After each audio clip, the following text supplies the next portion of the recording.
ಧರ್ಮರಾಯ. ಧರ್ಮರಾಯನು ಮಹಾಭಾರತದಲ್ಲಿ ಬರುವ ಮುಖ್ಯ ಪಾತ್ರಗಳಲ್ಲಿ ಒಂದು. ಪಾಂಡವರ ನಾಯಕನು. ಇವನ ಮತ್ತೊಂದು ಹೆಸರು ಯುಧಿಷ್ಠಿರ, ಅಂದರೆ ಯುದ್ಧದಲ್ಲಿ ಸ್ಥಿರವಾಗಿ ನಿಂತವನು ಅಂತ ಅರ್ಥ. ಧರ್ಮರಾಯನು ವ್ಯಸನಪರನಲ್ಲ. ಜೂಜಾಟವನ್ನು ಕೇವಲ ಒಂದು ಸಲ ಮಾತ್ರ ಆಡ್ತಾನೆ, ಅದರಲ್ಲಿ ಸೋಲ್ತಾನೆ. ಹಾಗಾದರೆ ಯಾಕೆ ಆಡ್ತಾನೆ ಅಂತಂದರೆ, ಒಂದು ಸಲ ಧರ್ಮರಾಯ ತನ್ನ ತಂದೆಗೋಸ್ಕರ ರಾಜಸೂಯ ಯಾಗವನ್ನು ಮಾಡ್ತಾನೆ. ಆದರೆ ಅಲ್ಲಿ ಶಿಶುಪಾಲನ ವಧೆಯಾಗತ್ತೆ. ಅವನು ರಾಜ, ಆಹ್ವಾನದ ಮೇರೆಗೆ ಬಂದಂತಹವನು.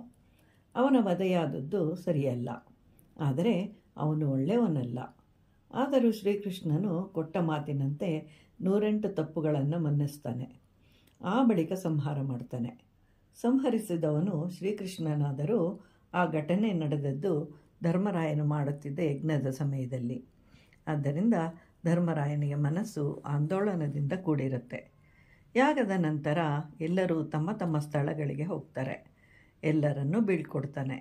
ಆದರೆ ವ್ಯಾಸರು ಹೊರಟಾಗ ಅವರಲ್ಲಿ ತನಗೆ ಉಂಟಾದ ಸ್ಥಿತಿಯನ್ನು ಹೇಳ್ಕೊಳ್ತಾನೆ. ಆಗ ವ್ಯಾಸರು, ಮಹಾರಾಜ, ಯಾವಾಗಲೂ ನೆನಪಿಟ್ಟುಕೊಳ್ಳಬೇಕಾದ ಅಂಶ ಏನು ಅಂತಂದರೆ, ಪರಿಣಾಮಗಳು ಸಂಭವಿಸುತ್ತವೆ. ಅವು ಹೇಗೆ ಬಂದರೆ ಹಾಗೆ ಸ್ವೀಕರಿಸ್ತಾ ಇರಬೇಕು. ಆ ಪರಿಣಾಮಗಳನ್ನು ಬದಲಿಸುವಂತಹ ಪ್ರಯತ್ನವನ್ನು ನಾವು ಮಾಡಬಾರ್ದು.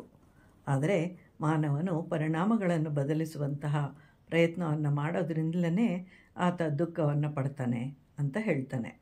ಹಾಗೂ ಯಾರು ರಾಜಸೂಯ ಯಾಗವನ್ನು ಮಾಡ್ತಾರೋ ಅವರು 12 ವರ್ಷಗಳ ಕಾಲ ದುಃಖವನ್ನು ಅನುಭವಿಸಬೇಕಾಗತ್ತೆ.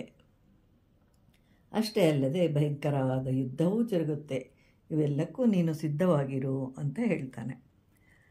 ಧರ್ಮರಾಯನು ವ್ಯಾಸರ ಮಾತುಗಳನ್ನು ಕುರಿತು ಚಿಂತಿಸ್ತಾನೆ. ದುಃಖವನ್ನು ಅನುಭವಿಸಬಹುದು, ಆದರೆ ಯುದ್ಧ ನಡೆದರೆ ಅನೇಕರು ಸಾಯ್ತಾರೆ, ಮಹಿಳೆಯರು ವಿಧವೆಯರಾಗ್ತಾರೆ, ಅನೇಕರು ಅನಾಥರಾಗ್ತಾರೆ.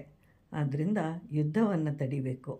ಯುದ್ಧವು ನಡೆದರೆ ಅದು ಕೌರವರೊಂದಿಗೆ ಮಾತ್ರ.